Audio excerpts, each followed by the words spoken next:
In a move that stunned even senior courtiers, Catherine, Princess of Wales, has been handed the reins of the royal family's entire diplomatic portfolio overnight. What began as a subtle reshuffling behind closed doors has erupted into whispers of a palace coup, with Queen Camilla's entire foreign affairs team mysteriously reassigned. Was this a graceful handover or a silent takedown? Before we go deeper into what this really means for the royal family, make sure to subscribe so you don't miss a single update. There had been murmurs within the palace corridors for weeks, whispers too quiet to raise alarms but loud enough to catch the attention of those attuned to change. Then, almost without ceremony, came the confirmations. A flurry of discreet calls placed to foreign dignitaries, unmarked envelopes bearing only the golden insignia of Kensington delivered to key embassies across Europe, the Middle East, and the Commonwealth. Inside, a single sheet embossed with the signature of Catherine, Princess of Wales, now titled Royal Envoy Plenipotentiary, effectively giving her complete dominion over all diplomatic affairs previously under Queen Camilla's guidance.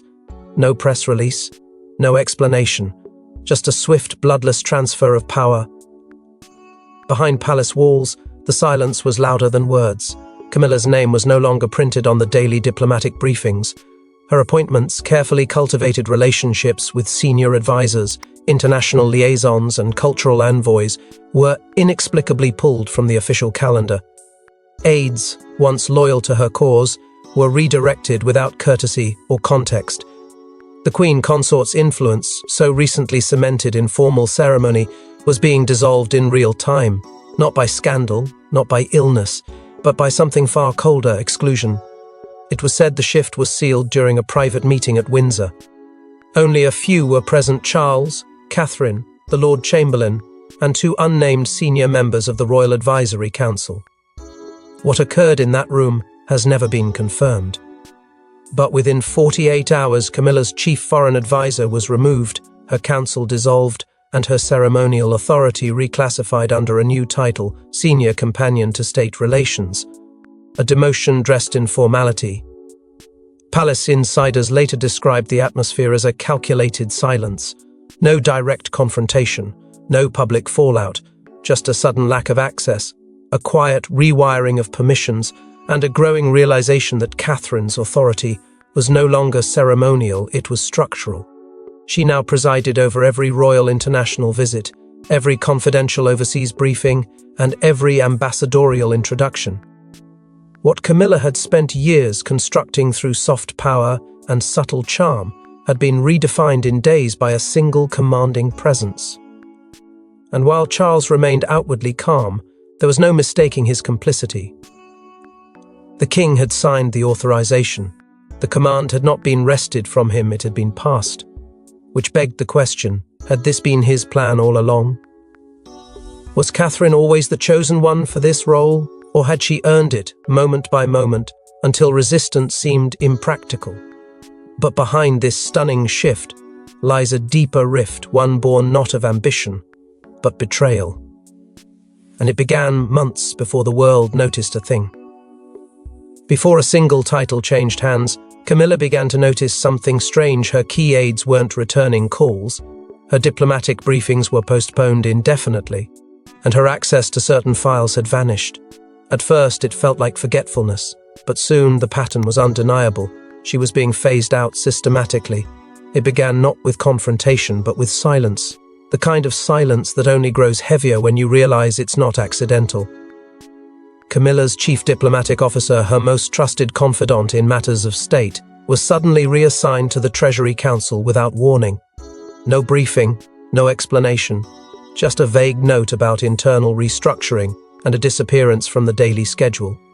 Within days, her longtime protocol aide, who had been with her since the early foundation of her foreign strategy, was quietly removed, replaced by someone who refused to return her calls. These weren't reshuffles, these were erasures, and yet no announcement had been made. The Queen Consort's name still appeared in ceremonial listings, her portrait still hung in the royal diplomatic halls, but her power was crumbling beneath the surface. When Camilla requested the royal travel briefs, a staple of her weekly preparation, she was told they were under Kensington review. That phrase would become the omen of what was to follow.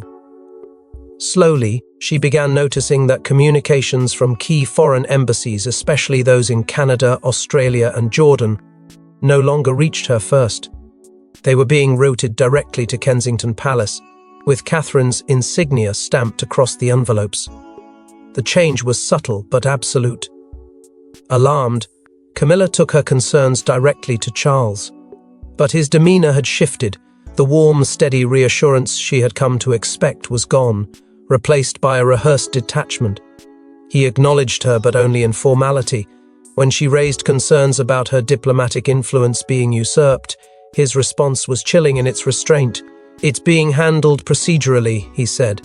"Let the process take its course." That was it. No explanation, no defense. Only cold protocol, a monarch shielding himself from the fallout he had allowed to unfold. The silence wasn't just from the king. Palace staff, many of whom had loyally served Camilla for years, began avoiding her gaze. Conversations stopped when she entered the room. And then came the quiet directive, passed down from the Lord Steward's office: "Do not disturb Queen Camilla with Clarion matters." The wording was surgical. The meaning was devastating. Clarion was the code name for the internal restructuring Catherine now commanded, and it was clear Camilla was no longer part of that world. She wasn't dismissed. She wasn't discredited. She was simply made irrelevant.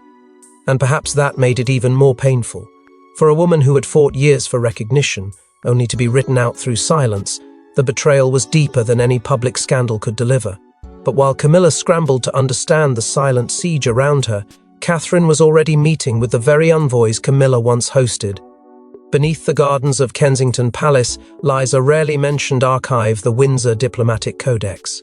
Sealed by Elizabeth II herself and marked for strategic future inheritance, it had remained untouched.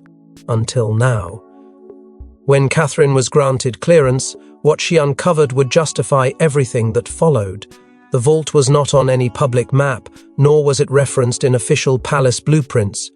It was said to require dual clearance, with one key in the possession of the reigning monarch and the second entrusted to the Royal Strategic Archivist, a position so obscure, its holder was rarely seen outside High Council gatherings.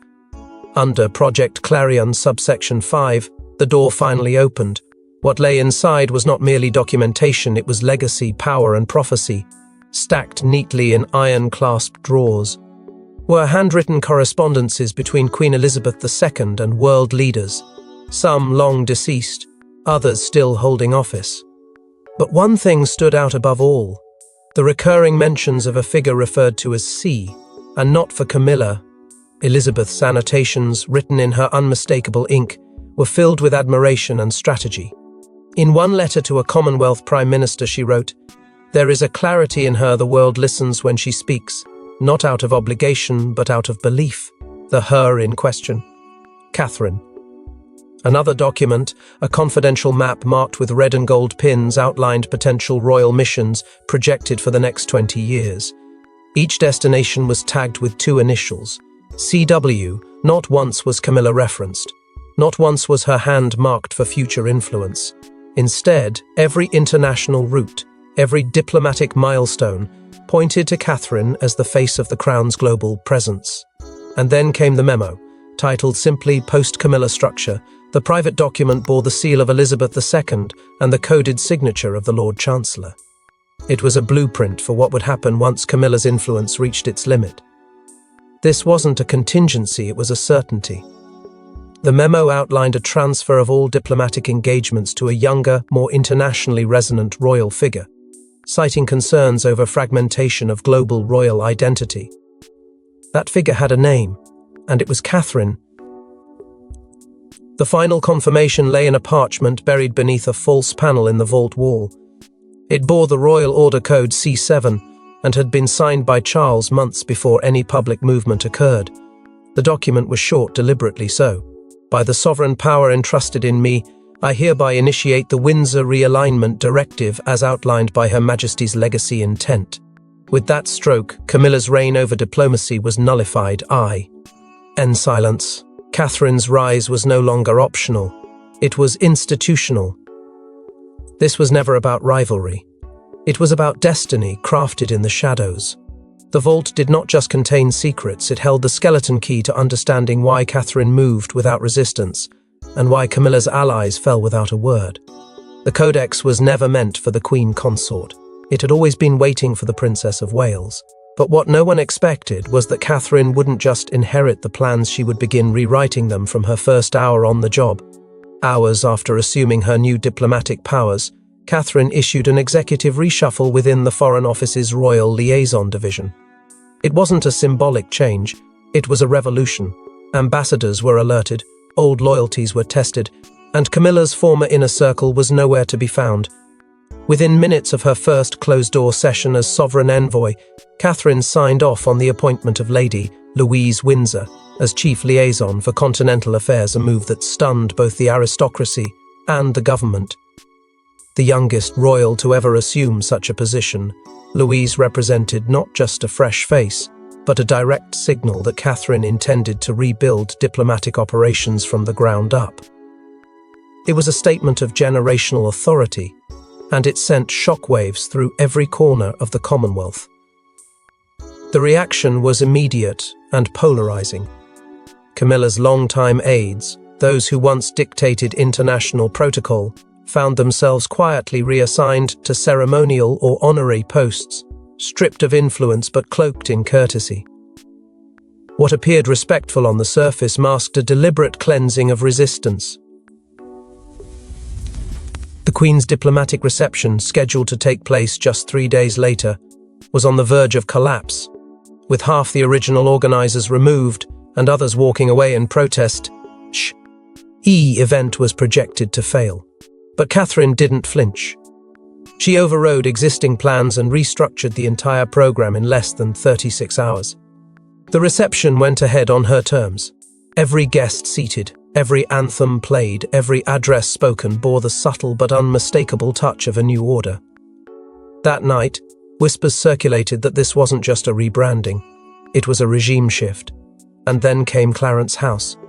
In a deeply strategic move, Catherine hosted a private dinner for a select group of Commonwealth High Commissioners, an act traditionally reserved for the reigning monarch or the Queen Consort. But no one protested. In fact, they came. Representatives from Canada, India, South Africa, and Australia attended in what insiders called a gathering of quiet allegiance. It was during this dinner, according to one leaked transcript, that Catherine spoke the words, "Diplomacy is not inheritance, it is earned." That single phrase spread like wildfire within diplomatic channels. Behind closed doors, William was reportedly candid with her. He urged swift consolidation, warning her not to wait for protocol to catch up with power.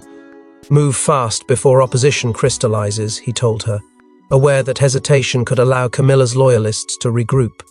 Catherine, now holding the royal seal and vault intelligence, didn't wait. A leaked internal memo drafted days later summarized her restructuring as a redirection of royal gravity, and it wasn't wrong. The monarchy's diplomatic center of mass had moved and everyone felt it. What began as quiet authority had transformed into decisive command. The old channels of allegiance had been cut off and replaced with new arteries of influence, pulsing with the energy of a redefined crown. With power consolidated, Catherine turned her gaze outward toward a foreign landscape in flux and a royal identity in need of redefinition. Flags were lowered, portraits were changed. From New Delhi to Ottawa, the face of the monarchy was quietly altered. Catherine's silhouette began replacing Camilla's on official documents, ceremonial stamps, and protocol handbooks. Diplomats began referring to a new order. But was this respect or fear? Without ceremony or spectacle, Catherine's image began arriving at embassies around the globe, framed, official and final. It wasn't a request, it was a directive. Each consulate received the identical instructions sealed in clarion red wax: replace all previous insignia bearing Queen Camilla's signature with the newly issued portrait of the Princess of Wales. There was no mistaking the shift in tone. This was not a matter of preference. It was the new face of crown diplomacy. The Clarion Protocol binder, freshly distributed, included rewritten codes for international engagement, contact hierarchy, and crisis handling, all carrying Catherine's signature at the bottom. Every page of the binder made one thing crystal clear: Catherine had become the central axis of royal foreign relations.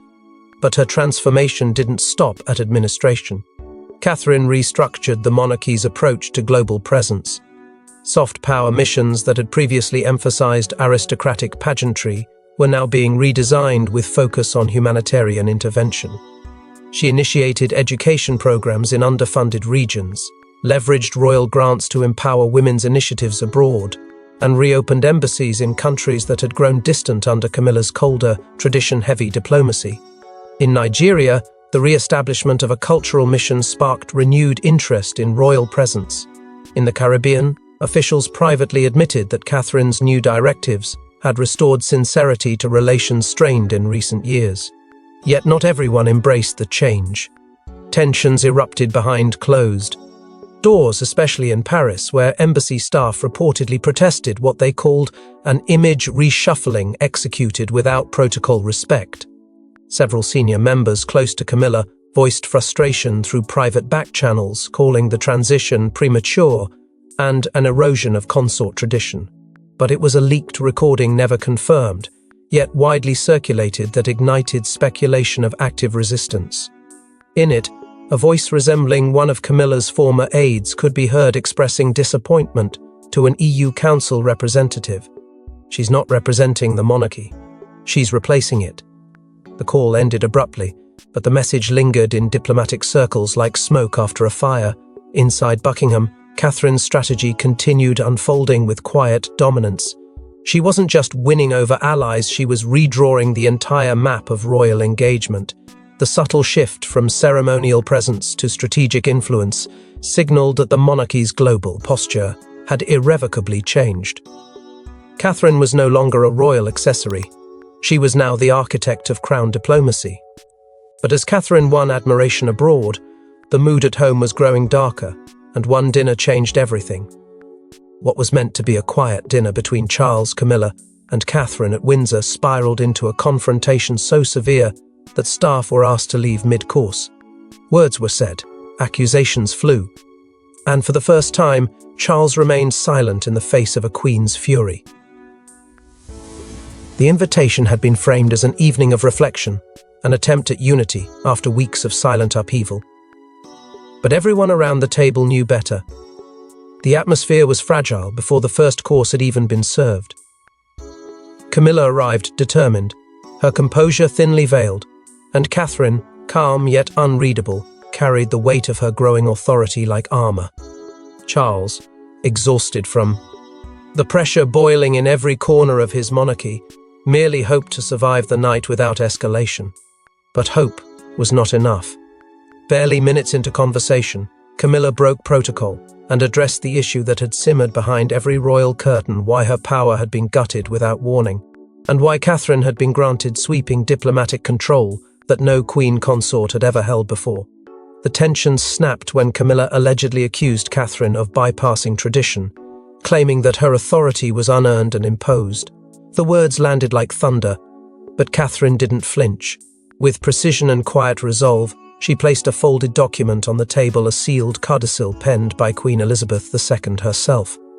It outlined her long-considered vision for a restructured royal diplomacy, naming Catherine as the future figurehead for the Crown's international engagements.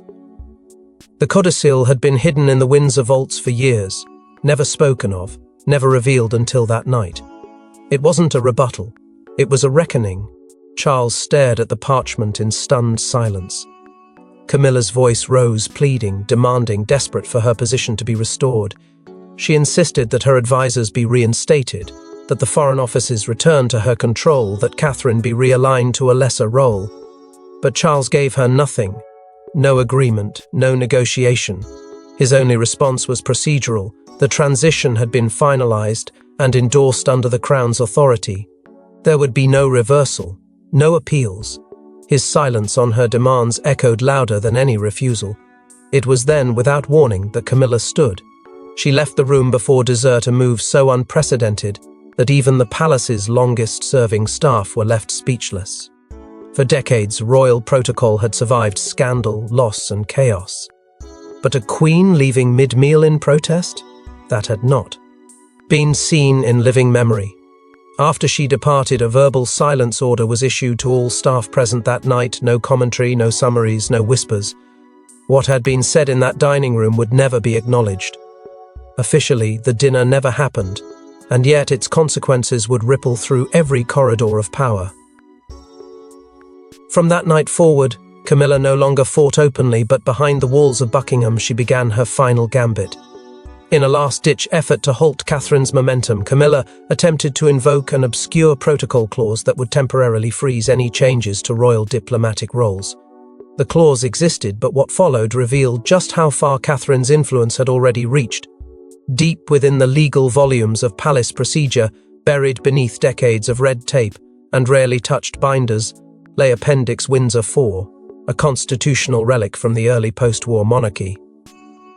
Clause 9 had been drafted as a safeguard, granting the Queen consort emergency power to pause diplomatic restructuring in the event of an unresolved succession or destabilizing transition.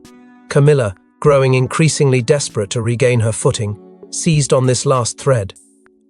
Her legal advisors assembled the case quietly, filing the invocation through internal legal channels just before dawn. The intention was clear: freeze Catherine's ascent and force a formal review of every appointment, every reassignment, every foreign correspondence she had initiated since receiving her expanded authority. But when the clause reached the Royal Advisory Council, it was already obsolete. Unknown to Camilla, Catherine had discovered the clause weeks earlier during her private sessions in the Windsor Vault and acted preemptively. With the backing of Prince Edward and Princess Anne, she had brought it to a vote during an emergency clarion session. The outcome was swift, and overwhelming. Clause 9 had been amended under Royal Decree Clarion 7B, stripped of its freezing powers and repurposed as a ceremonial note for archival reference only. The vote had been confidential, the amendment legal. The King's seal, affixed in ink just days before, rendered it irreversible. Camilla's legal challenge was returned with one line: clause inactive. The blow was staggering. Not only had she misjudged the protocol, she had underestimated Catherine's ability to maneuver the very system she hoped to weaponize. What was once Camilla's arena of quiet legalism and procedural finesse had now become Catherine's domain of silent dominion. In the aftermath, whispers circulated of a reprimand handed down to a senior legal aide in the royal household, one allegedly sympathetic to Camilla's plight. The aide was quietly removed from their post, reassigned to an administrative position outside the capital, with no official explanation provided. The damage, however, was not confined within the palace gates. Within hours, tabloids began reporting on unauthorized midnight petitions, submitted by members of Camilla's former diplomatic team. Though the details were murky, it was clear they had tried to activate dormant pathways of influence, contacts in the Foreign Office, sympathetic figures in Parliament, even back channels to European councils. None of it worked. The institutions that once responded to Camilla's whisper now answered to a different voice. Camilla had played her final card, and it fell with no effect. The structure she once ruled had been quietly rebuilt beneath her, and when she reached to pull a lever of power, she found only dust. Her authority had not been taken, it had evaporated. Camilla's final card played and lost, the palace began preparing for something no one had seen in decades, a royal diplomatic coronation of sorts. In an unprecedented ceremony held behind the veils of St. George's Chapel, Catherine was presented with the crown's diplomatic mantle, a relic untouched since Queen Mary's era. Witnessed only by select High Council members and 3 international envoys, the moment marked more than a role shift, it marked the birth of a new era. The ceremony was not televised. It was not announced. It lived solely in the memories of those permitted to attend, shrouded in the kind of secrecy reserved for only the most defining moments of monarchical history. The mantle itself, held for decades in a climate-sealed compartment within the royal archives, was a symbol of sovereign representation abroad, long believed to be retired with Queen Mary's passing. Yet it had been preserved, intact, waiting. And it was brought out not for a monarch, nor for a reigning queen, but for Catherine, the first Princess of Wales, to receive it as an instrument of power, not pageantry. Her emergence from protocol into authority had now been sealed in ancient regalia. Princess Anne, Prince Edward, and Lady Louise stood at her side. Their presence was not symbolic, it was strategic. Anne, the veteran royal who once represented the crown in over 100 states, now stood not as a figure of tradition, but as a quiet guardian of transition. Edward, the archivist prince who helped uncover the codices that legitimized Catherine's ascent, was said to have carried the parchment that bore Elizabeth's forgotten decree. And Louise, now elevated beyond ceremony, was noted to have delivered the invocation itself. Each step of the ritual marked not just a consolidation of power, but a passing of something deeper, belief. Catherine was no longer a royal representative. She was now the sovereign envoy in practice, legacy, and duty. Notably absent was Charles. The official explanation cited his health, but silence hung heavy around the reason. Some whispered he had declined to attend in protest. Others said he watched from a chamber nearby. But those closest to the crown admitted one thing: the king had relinquished more than just policy. He had relinquished ownership of the future. In the hush of the chapel, Catherine spoke the oath in the exact phrasing used by Elizabeth II upon ascending her wartime diplomatic duties. Words passed down through only two monarchs, memorized and unrecorded. She did not falter. When she finished, the silence was broken only by the presentation of three personal gifts: a carved olive branch from Greece's foreign ministry, a commemorative coin from Canada's Royal Commission, and a ceremonial scroll from Kenya's parliament, all of them bearing the title Envoy of the Crown. And then came the final moment. As the mantle was placed across her shoulders, a slip of parchment was found inside the lining, folded, aged, and marked only with Elizabeth's insignia. The message remains classified, but those who saw it claimed it carried a phrase no one expected. "When the world forgets, remind it who we are." Catherine didn't speak. She simply nodded once. In that silence, the monarchy was remade. But as the world adjusted to Catherine's undeniable ascent, one final blow was quietly delivered to Camilla, and it came from someone no one expected. Without press, without announcement, and without even a whisper from the throne, Prince William signed a confidential decree that would see the last of Camilla's loyal staff permanently reassigned. It was swift, it was final, and it was the clearest signal yet that the new monarchy had no room for the past. Reallocation order. #1122 was marked urgent, stamped with William's personal crest, and delivered in silence to the heads of palace administration. It carried no ceremonial language, no comforting euphemisms, just to list names, positions, and reassignments. Those who had once stood shoulder to shoulder with Camilla, strategizing diplomatic events, managing her foreign briefings, and crafting her presence across the Commonwealth, were moved. Not dismissed, but removed. Each reassigned to non-political roles: archives, ceremonial affairs, public gardens, departments that neither advised nor influenced. It was the final sweep, the end of an era cloaked not in disgrace but in quiet dismissal. The move came only days after Catherine's cloaked induction under the diplomatic mantle, but it had clearly been set in motion long before. The office of the Queen Consort was stripped of its strategic responsibilities and reclassified as a ceremonial branch. In essence, a pageant wing.